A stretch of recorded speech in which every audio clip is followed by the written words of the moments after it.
Good evening friend, একদম ready হয়ে সুন্দর করে দেখো শাড়ি পরে নিয়েছি। অনেক দিন পরে আজকে শাড়িটা পরলাম, বেশ ভালোই লাগছে।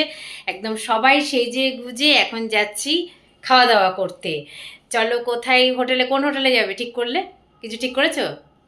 চলো আর্সেনালে যাব। আর্সেনালে যাচ্ছি, কেক কাটিংটা ওখানেই হবে।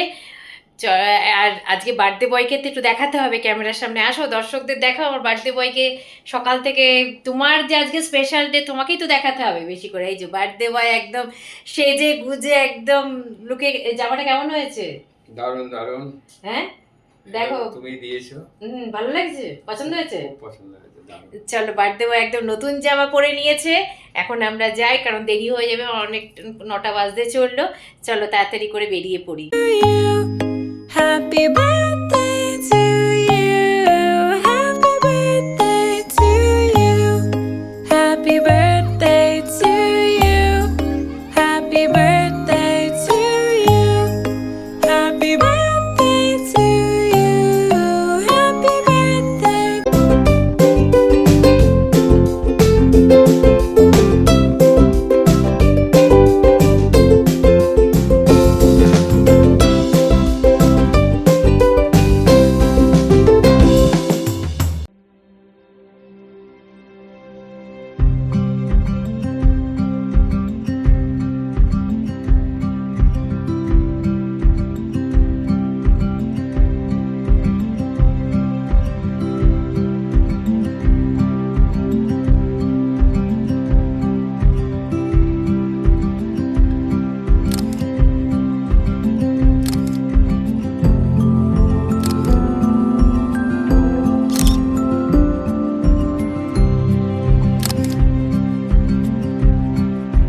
Good morning K S family, আমি কবিতা চলে এসেছি আবার একটা নতুন ব্লগ নিয়ে। সকাল সকাল ঘুম থেকে উঠেই একেবারে রান্নাঘরে চলে এসেছি। আজকে একটু বেরোবো, সবাই বাড়িতে আছে, ভাবলাম চলো একটু ছুটির দিন মানে একটু ঘুরতে বেরোবো। তাই সকাল সকাল রান্নাবাড়ি মোটামুটি করতে শুরু করে দিয়েছি।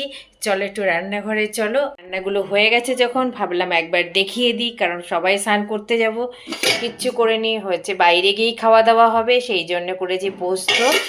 আর এখানে করেছি কি, এখানে হচ্ছে আলু ফুলকপির রসা আর ভাত রয়েছে। ঘরদোরগুলো পরিষ্কার পরিচ্ছন্ন করে রেডি হয়ে সবাই মিলে এখন স্নান করতে যাব। তাই ভাবলাম সকালবেলা ঘুম থেকে উঠেই তোমাদেরকে একটু গুড মর্নিংটা করে দিই, তারপরে তো কোথায় যাচ্ছি কি করছি সব কিছুই তো দেখাবো ধীরে ধীরে। চলো এখন সব কিছু করতে থাকি, ঘরের টুকটাক বাকি কাজগুলো।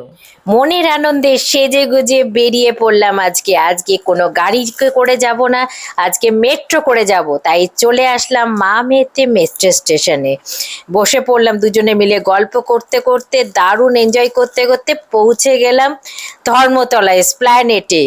ব্যাস, খাওয়া দাওয়া স্টার্টিং, শপিং শুরু। কি না নেবো এখানে বুঝেই উঠতে পারছি না। দেখো শুধু ভিড়টা, শুধু দেখো, পুজো এখন আসতে কিছুদিন বাকি আছে, শুধু ভিড়টা দেখো। তোমরা চিনতে পারছো এই জায়গাটা কোথায় বলো তো? তোমরা বলতে পারলে না তো? জুতো কিনতে চলে আসলাম সিলেদারি। উফ, এত ভিড়, দাঁড়ানোর জায়গাটুকু আমি পেলাম না। কেনাকাটি করতে করতে প্রচুর খিদে পেয়ে গেছে। সামনেই একটা হোটেল ছিল, ঢুকে পড়লাম খেতে। একদম হামলে পড়লাম খাবার উপরে। যা যা পছন্দের খাবারগুলো নিলাম, খেতে শুরু করে দিলাম। চলো আজকের মতন এখানেই শেষ করছি। যদি কিছু ভালো লেগে থাকে লাইক কমেন্ট শেয়ার করে দিও।